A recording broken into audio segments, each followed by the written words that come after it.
Veamos ahora un ejemplo un poquito más concreto para repasar un poquitito el proceso de inferencia. Entonces, vamos a pensar de nuevo, es un esquema mental sencillo. Vamos primero a tomar un esquema casi de juguete, histórico, y después vamos a ver también un ejemplo muy sencillito de cálculo de media, y después lo vamos a tratar de tener como una especie de armar un mapa, una guía de mapa mental más general del proceso de inferencia y cuáles son sus componentes y las relaciones que tienen y los diferentes enfoques que uno puede tener. Pero vamos a empezar primero con una idea que está motivada históricamente, que es esta idea de pensar que en este caso mi población son todos los elementos, todas las bolitas de colores que hay dentro de una urna. Esa es mi población. Yo no tengo acceso a todos estos elementos.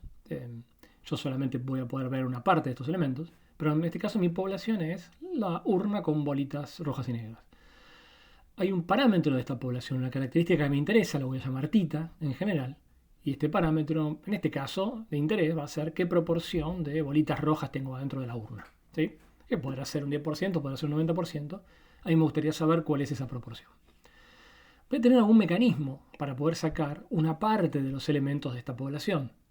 No importa acá si lo saco con reposición, sin reposición, cuánto saco, no me interesa. Me interesa el concepto que es, de alguna manera, yo me las ingenio para obtener representantes de esta población.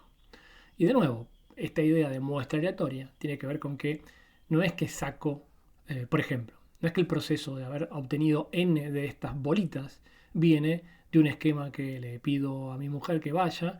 Mi mujer no me dice qué es lo que hace, pero mete la mano, se fija si es roja y la saca, si no es roja no la saca. Y después no me dice nada cómo la sacó. Bueno, eso no es una muestra aleatoria, por ejemplo. No, la idea es que de alguna manera estos elementos que vienen de algún proceso, que si bien no es puramente estocástico, si yo repitiera este proceso y viera muchas de estas muestras, en sus características fundamentales estas muestras no serían tan distintas de la población. La idea de la muestra puramente aleatoria es completamente fantasiosa, digamos, y es completamente ideal, porque está claro que incluso en el proceso de sacar bolitas de una urna no puede existir tal aleatoriedad completa y perfecta. Piensen por un segundo, imagínense un ejemplo físico realista donde la pintura roja es más pesada que la negra, porque las bolitas son negras y las rojas las pintan, entonces las rojas tienen más chance de irse al fondo y es más fácil que si saco de arriba me salgan las negras. Es un ejemplo trivial, tonto, pero incluso en esa situación ya no sería aleatoria.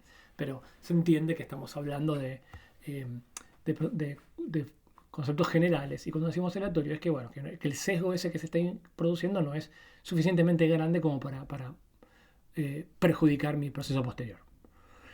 Bueno, supongamos que de alguna manera obtuve estos n elementos de la población, al que voy a llamar muestra. ¿Y qué voy a hacer con esa muestra? Con esa muestra voy a hacer una serie de cálculos que le voy a llamar HDN acá. Es simplemente una... HDN representa una función, o más general, un funcional de estos elementos de la muestra, que en estadística normalmente se lo llama estimador. El estimador se lo llama a esta cuenta que se realiza con estos elementos extraídos de la población.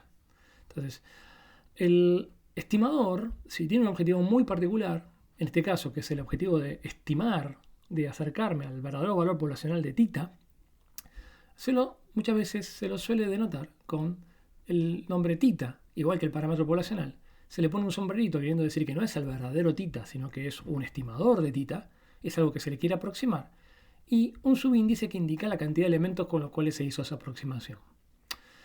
Y esto que está acá, este tita sombrero sub n, ya es algo bastante abstracto, porque en el fondo no es un número, y ahora vamos a reflexionar un poquito sobre esta idea, sino que es un mecanismo que trata de estimar este tita. ¿Qué mecanismo es? Es este mecanismo, es aplicar esta función h a n elementos que son los que vienen de esta muestra, que a su vez proveen de la población. Una vez que ese es el estimador es el mecanismo, es la forma de cálculo. Que por supuesto, cuando esa fórmula de cálculo yo se la aplico a una muestra específica, lo que me devuelve es una estimación. Que es una cuenta, la misma cuenta general, pero aplicada a estos valores puntuales que provinieron de la población. Por eso la diferencia acá de la tipografía. Estas X grandes denotan la idea de variable aleatoria. ¿Por qué? Porque en el fondo este X1 no es una bola específica. Una bola negra que pesa 2,5 gramos y tiene una rayita a la derecha. No. Es una bola en general, que es la primera bola que yo voy a extraer de la urna en forma aleatoria. Y en ese sentido es una bola aleatoria. Esta bola X1 puede ser roja o negra, puede tener una raya o no tenerla, y eso lo convierte en una bola aleatoria. Cuando tengo que hacer el cálculo efectivamente, este X1 grande se convierte en un X1 chiquito que efectivamente, por ejemplo, es una bola roja. Y el proceso de H sub n, de hacer la cuentita, posiblemente cuente qué proporción de bolas rojas hay en mi muestra. Y quizá esa proporción termine dando un valor que es 0.34. Pero no confundir nunca el estimador, que es el proceso de cálculo, que como es una función de variables aleatorias, es también una variable aleatoria, con la estimación, que es aplicar ese proceso a un conjunto de valores ya realizados de mi muestra, que son estos valores x1, x2, xn chiquititos, del cual me va a arrojar una proporción, por ejemplo, muestral de bolitas rojas, que por supuesto no va a coincidir con el tita. La probabilidad de que coincidan va a ser un problema continuo cero, pero si el n es suficientemente grande y la estimación es más o menos razonable, el estimador es razonable, esperaré que este HDN, esta estimación realmente no sea muy diferente del verdadero parámetro poblacional tita. Y eso es un poco la idea general.